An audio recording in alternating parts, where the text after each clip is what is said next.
अपने शोज में ये चर्चा की थी कि ये छोटे वाले सरकारी बैंक जो 10-10 20-20 रुपए टिकट साइज वाले थे, वो अचानक से ऐसा क्या हो गया कि वो एकदम से 3 4 5 गुना हो गए थे। समझ में नहीं आया। अब वो बेचारे करेक्ट होके नीचे आ गए हैं। तो ये बात सही करे कि जहाँ सस्ता दिखे वहाँ ले लो। ये सेक्टर चर्निंग का फार्मूला जो है ना, थोड़ा डेंजरस है। और आपने एक बात जो कही कि धीरे धीरे एसआईपी जो अगर बढ़ती है तो पैसा बनता है, मतलब वही ना कि बिरयानी हल्के हल्के आँच में पकाओ तो बढ़िया टेस्टी बनेगी। तो अच्छा, ये 2 पॉइंट हमने डिस्कस किए। मेरे ख्याल में इसमें हमारा एग्रीमेंट है। कितना गिरेगा बाजार? थोड़ा और गिर सकता है, इसमें सब लोग सहमत हैं क्योंकि ओवर वैल्यूड है और मंदी खतरा तो हम इम्यून नहीं हो सकते, थोड़ा बहुत असर हमारे ऊपर भी है। इसमें एग्रीमेंट है सर, किसी को जोड़ना नहीं तो मैं तीसरे पॉइंट पे आ जाऊंगा। ठीक है, तीसरा पॉइंट मेरा ये है कि फिर 2023 के लिए थीम क्या होगी। ये एक डिबेट चल रही है सब लोगों के बीच में। कुछ लोग कह रहे हैं कि साहब डेट में पैसा बनाओ ना, आप 8% का गारंटेड रिटर्न मिल रहा है तो क्यों इक्विटी में 10-12% के लिए अपनी नींद खराब कर रहे हैं आप, जब आपको सर्टेनिटी नहीं है तो इधर चले जाओ। कुछ लोग कह रहे हैं कि भैया पैसा तो इसी रिस्क में ही बनता है, आप 8% लोग उसमें टैक्स भी कटाओगे, वो भी तो 33% तो उधर भी जाएगा ना खजाने में। तो आप इक्विटी में रिस्क लेगो तो ज़्यादा पैसा बनेगा। अब मुझे इस डिबेट में हमारे दर्शकों को आप लोग समझाइए एक एक करके कि क्या बेस्ट स्ट्रैटेजी है 2023 में पोर्टफोलियो बनाने के लिए। दलजी सर, आपसे शुरू करते हैं। जी नीरज जी, तो हमने जैसे बताया कि हमारा व्यू ये है कि CY23 will be better in अच्छा सर, एक मिनट दलजी सर, मैं भूल गया था। मैं एक और दिलचस्प चीज़ आप लोगों के सामने रखता हूँ। बड़े मतलब ये ईवेंट में आंकड़े बहुत अच्छे आते हैं। एक ब्लूमबर्ग का इंडेक्स है जो 60-40 इंडेक्स, आप लोगों ने जरूर देखा होगा। उसमें 60% पैसा इक्विटी में लगता है, 40% डेट में लगता है। इसको माना जाता है कि ये नॉर्मली हर परिस्थिति में इसमें पैसा बन जाता है क्योंकि दोनों आप लेके चलते हैं। बट अनफॉर्चुनेटली 2022 में इसने 17% का अंडर परफॉर्मेंस किया है।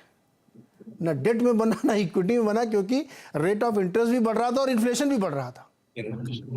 अब बताइए सर, क्या करें इस साल डेट और इक्विटी में क्या होगा? जी, तो देखिए, पहला तो एक पर्सनल बायस है कि हम तो सिर्फ हमेशा इक्विटी में ही रहे हैं और इक्विटी का ही बात करते हैं, तो हमारे पास दूसरा व्यू है ही नहीं है। अब ये पर्सनल बायस हो गया। दूसरी चीज जो आपने बोली कि स्ट्रैटेजी अगले साल के लिए क्या है, तो अभी हमने एक नोट लिखा था अपने क्लाइंट्स के लिए, तो उसमें भी ये पहला पॉइंट जो हमने आपसे पहले डिस्कस किया कि अगला साल जो है वो अर्निंग एक्सपेंशन का रहेगा।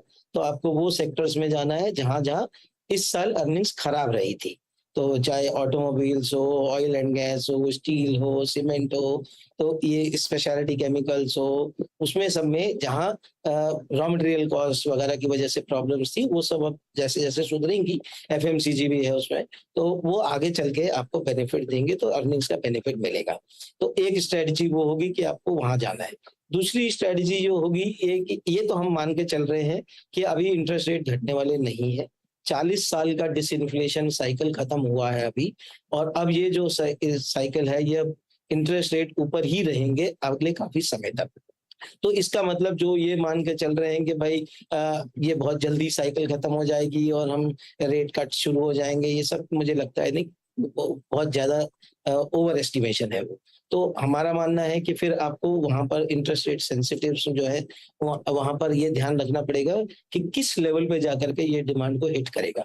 हाँ, जिस तरीके से हम बात करते हैं रियल एस्टेट वगैरह, लगभग सभी डेवलपर्स बोल रहे हैं कि 9% के ऊपर चला जाता है तो उनकी डिमांड पे काफी बड़ा हिट आता है, और पेंट अप डिमांड वगैरह भी खत्म हुई है, तो वहां से आपको थोड़ा बचना रहेगा।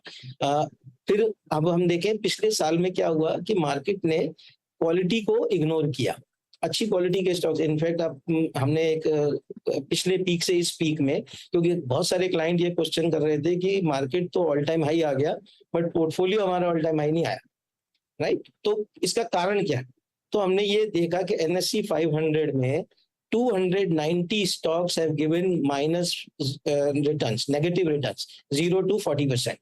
290 means 60% of the NSE 500 has not performed. 50% of NSE Nifty 50 has not performed in last 1 year, despite peaks coming together there. तो इसका मतलब कि ये बहुत नैरो रहा।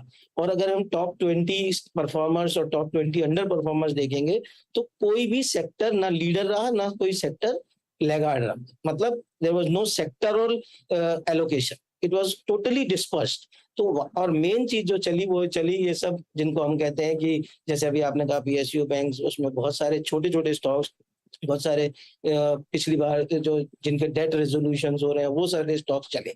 तो हम अब जो लोग सिर्फ क्वालिटी या बेटर मैनेजमेंट वगैरह की देखने की बात करते हैं, डेट से बचते हैं, तो उनके लिए जो है वो ये साल काफी खराब रहा और काफी अंडर परफॉर्मर का साल रहा। तो जो आप बोल रहे हो कि ब्लूमबर्ग इंडेक्स भी आपको दिखा रहा है, तो इस क्वालिटी पिछले साल नहीं चला है। अब अगले साल में जिस तरीके से होगा, तो जब जैसे सेक्टोरल रोटेशन होगा उसमें शायद मुझे लगता है कि थोड़ा बेटर क्वालिटी स्टॉक्स और इस तरीके के जब पैनिक्स आते हैं तो वहां पर भी लोग फिर क्वालिटी की तरफ जाते हैं। तो ऐसा लगता है कि CY23 में थोड़ा क्वालिटी के ऊपर भी वापसी हम आएंगे। हाँ, अब प्रॉब्लम यही है कि वैल्यूएशन क्वालिटी में जो है वो कहीं बहुत ज्यादा हो गई। हाँ, जैसे अभी आप FMCG देखो 60 टाइम्स 80 टाइम्स ऐसे चल रहे हैं, तो वो अब 30-40 पे आए हैं। तो शायद हो सकता है कि वो आपको कहीं पे एक 20-25 के आसपास के मल्टीपल पे मिल जाएंगे। तो हाँ, बहुत चीप नहीं मिलेंगे, लेकिन फिर भी आपको रिलेटिवली बेटर प्राइस पे एंट्री का मौका मिलेगा CY23 में। तो दलजीत सर का ये मानना है कि उनका बायस ज़रूर है, और हम लोग इक्विटी वाले भी बात है, बायस है, लेकिन अगर आप थोड़ी मेहनत करेंगे और अच्छे शेयर ढूंढ पाएंगे या मदद ले लेंगे आप फंड मैनेजर्स की, पंकज जी की, दलजीत सर की, तो हो सकता है कि आप 8-9% से ज़्यादा अच्छा रिटर्न बना लें इक्विटी में। ये चांसेस हैं, इसीलिए ये सवाल हम रख रहे हैं। मुझे एक छोटा सा ब्रेक लेना, ब्रेक से लौट के आके बाकी 3 लोगों के सामने भी यही सवाल रहेगा कि बढ़िया रिटर्न किधर बनेगा, वो इक्विटी में बनेगा, डेट में बनेगा, इक्विटी में बनेगा तो कहाँ बन सकता है ज़्यादा, उस पर बातचीत करेंगे। छोटा सा ब्रेक, तुरंत वापस आते हैं।